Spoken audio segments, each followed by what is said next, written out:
Yeah, we'll see.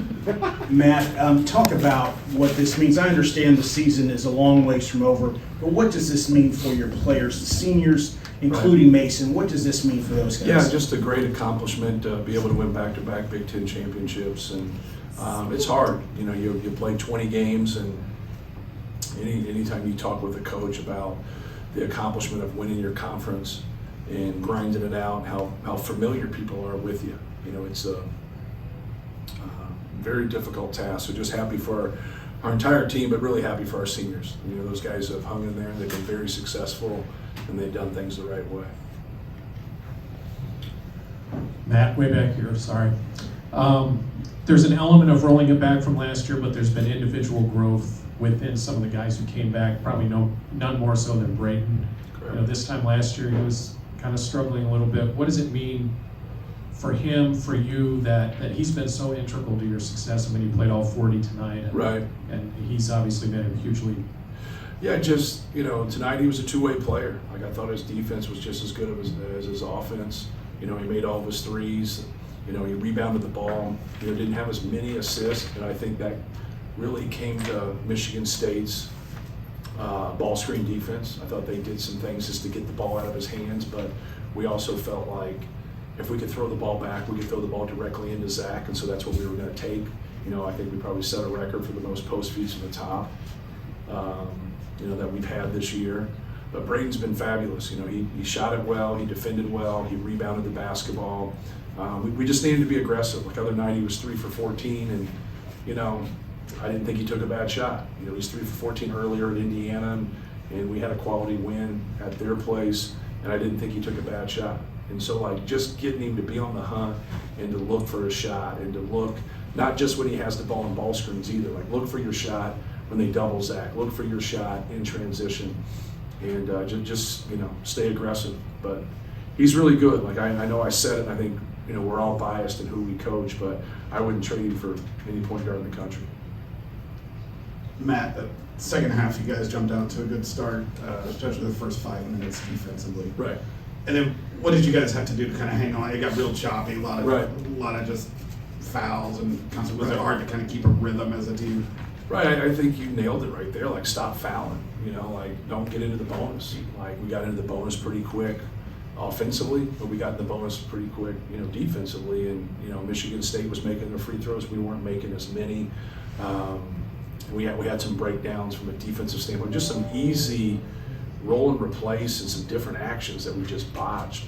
And, you know, we have to do a better job of just being aware of what they're running. They didn't run anything we didn't go through or work on or talk about and watch film on. So, you know, they got back in there, and you got to keep them out of transition.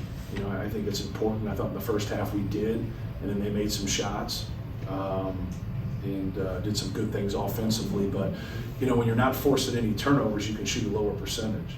You know, when we had more turnovers than they did at that time, but still not very many, but we shot such a high percentage. But in that stretch, I just felt that, you know, just a combination of not converting at the free throw line, they were converting, letting them get some open looks, but we just had too many breakdowns, in my opinion. Why did Fletcher get the looks he hadn't been getting lately tonight? Well, I think it depends on how you want to handle Zach and handle Braden.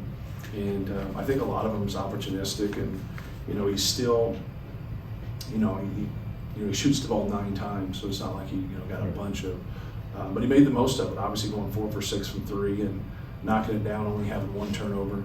I thought he did some good things for him, but it was good to see that. Like, you know, obviously we've seen him explode in non-conference, have a couple 27-point games against Tennessee and Arizona. You know, he's a big part of what we do, but he also helps us when they do take him away, just from a spacing standpoint. You know, if you're going to stay with him, that's more room for Zach and Braden to maneuver. Matt, you didn't play Michigan State till March for the first time this year, so I'm wondering, when you went sort of scouting them, how much you went through and what your sort of assessment of their season and who they are right now is as you sort of prepared for this game. Yeah, you know, for us, you know, Tyson Walker scored 30 against us last year in one of the games, and so trying to stay with him, but also trying to stop them from advancing the basketball, so we go up and get the basketball. So that's a big piece of what they do. You know, getting rebounds, advancing the basketball, getting outlets on the run, and trying to steal points. So we cross match up. We you know, Lance picks up the basketball, but yet we want Lance to go to Tyson Walker, but Tyson doesn't bring it up when A.J. Hogarth is in the game.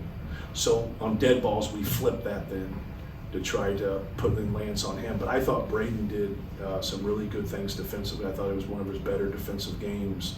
But that's where it kind of starts with us, is trying to stop their transition. They're not as good a rebounding team this year as they've been in the past, but it's still something that you got to be able to, you know, keep them off the glass, and you got to. So you try to start with those two pillars right there with them. But you know, Hogarth's a guy where you're trying to keep out of the paint. Aikens got into some foul trouble, but you saw him get going a little bit.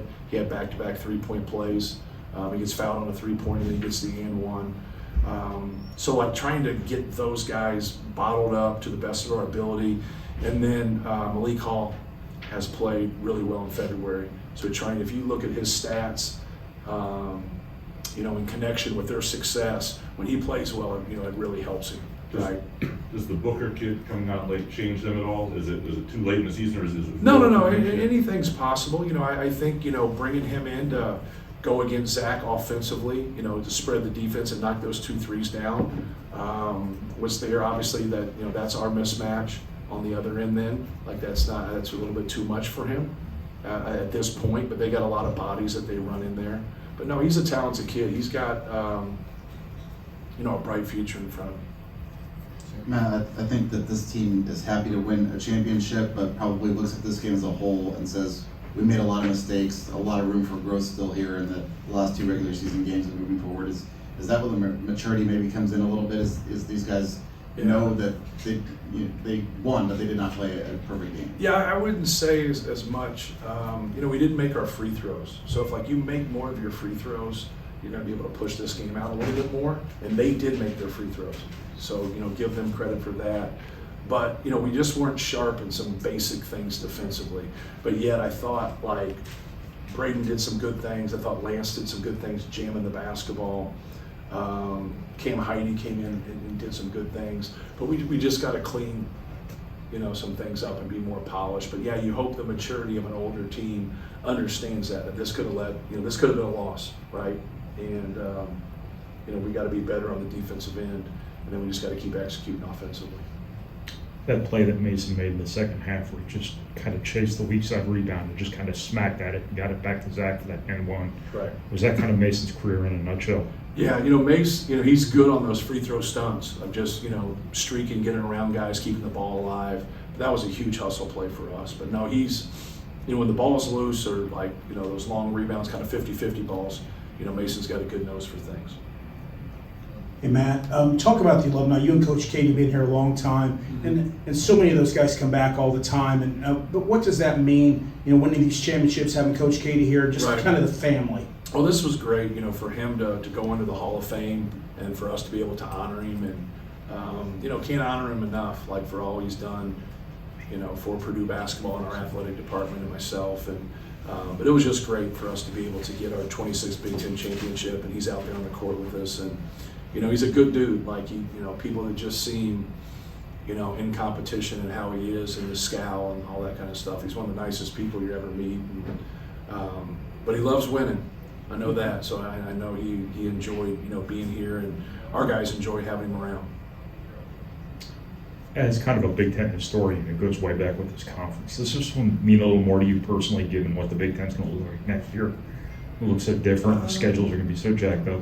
Yeah, I just, you know, grew up, you know, watching Big Ten basketball on Channel 4 when you had, you know, 4 channels, and Channel 4 was fuzzy. You know, so you had to get your rabbit ears and tinfoil, and, you know, you do it. You had to have some skills. So, like, this is all I've really known. So, like, it's a big deal when people say, like, hey, winning a conference championship or winning a Big Ten championship, it's, you know, it's not that big a deal. You know, like, hell, it's not. You know, like, go, like, talk to all the legends and all the guys that have coached, you know, like a Tom Izzo, like, around. Like, it's a hard, you know, thing to accomplish. And so you got to give our guys credit for it. But, you know, you have to be able to adjust, you know, with the portal and with the transfers and the name, image, and likeness, and, you know, your conference becoming a corporation. you know, with so many people in it. Like, you got to adjust. Like, you can't sit back and get mad and complain all the time. You know, you got to get things figured out, and that's what we'll try to do. You know, we'll try to do that and keep going forward and try to improve, you know, Purdue to the best of our ability. But it's just different. You know, when you have 10 teams in the Big Ten, you know, you have it's a balanced schedule. Like, we don't go back to Michigan State, but yet we go to Illinois, we go to Wisconsin, we go to Northwestern, we went to Nebraska, we went to Iowa. Just kind of thinking of, like, you know, kind of where we are and who we're competing against right now in terms of schedules and records. But but it's also kind of cool, right? You know, you get to go to, you know, Washington, Oregon. You get to go to LA and, you know, and compete and play basketball. Like so it's not, you know, it's just different, right? It's what's new and it's what's happening, and you got to embrace it and make your adjustments. Casey and then Mike. Matt, we've gotten this far and haven't really talked about Zach Edey. Another 30-point game, second straight year of winning the Big Ten title. What does that kind of thing just mean for his legacy and a representation of what he's been for? Yeah, you know, his numbers are, you know, unbelievable across the board. But if you get all those numbers and you don't win, you know, what's the point, right? Like, his teams have won, his teams have been successful. He's gotten better each year. And you know, I always think that, like, you know, who's going to be ready? Like, who's going to compete? Like, he's always ready, and something always seems to trigger him too. Like, he can get off the slow starts. Like, he wasn't like out of this world to start the game, right? And then at the end of the game, you look at his numbers, you're like, it's a pretty good day at the office. But, like, he has something every game. I could go in and talk to our team afterwards and say, hey, Zach, move past this guy or whatever. Like, you know, he's going past Cassie Russell on the West. He's going past Walt Bellamy, and, like, he has no idea who these people are. Like, these dudes are legends. Like, these dudes are unbelievable players. And he's just, like, floating by these guys on their rebounds and points. But no, he's been big time for us. You know, there's no doubt about that. And people always say, like, you know, like, where would you guys be without Zach Edey? You're like, well, no shit. Like, he's a great player, but go look at people who won championships. You know, go look at Michigan State's national championship. But where would they be without Mateen Cleaves? Go look at their one before that with Magic Johnson. Like, where would they be without Magic Johnson? They wouldn't be there. Like, you know, that's what, you know, to win and to consistently win, you got to have great players. And you got to have guys that are cornerstone, pillar type guys. And that's what Zach's been for us. And that's how you win. Like, you just don't have a bunch of average players and, hey, we won back-to-back Big Ten championships. So I'm always a believer in that. I mean, it's a player's game. And give credit to your players. Last one, Mike. I know you said you had to clean up some things defensively, but Walker and Hilgard combined 8 for 28. Yes. How much do you feel like at times your defense affected them, especially inside the three-point line? I thought our one-on-one defense with our guards were pretty good, to be frank with you. I think we just botched some easy roll and replace type stuff to where we didn't recognize what was going on. And we were lucky that one time Booker just missed an open shot. Now, we had another example like that too. So just trying to get them to understand, you got to do your job, right? Something presents itself, here's how we're going to defend it. And when you don't do it that way, you mess up everybody else. They get disconnected. They don't know what's going on. So, like, we had a couple things where we were doubling in the post, we messed up, and a couple ball screens. Just our rotations and how we were going to handle it. So, but you're always getting better. You never have a complete puzzle. I don't care if you played 1,000 games. You never have a complete puzzle. You're always trying to improve. You're always trying to get better. Thank you, guys. Thank you.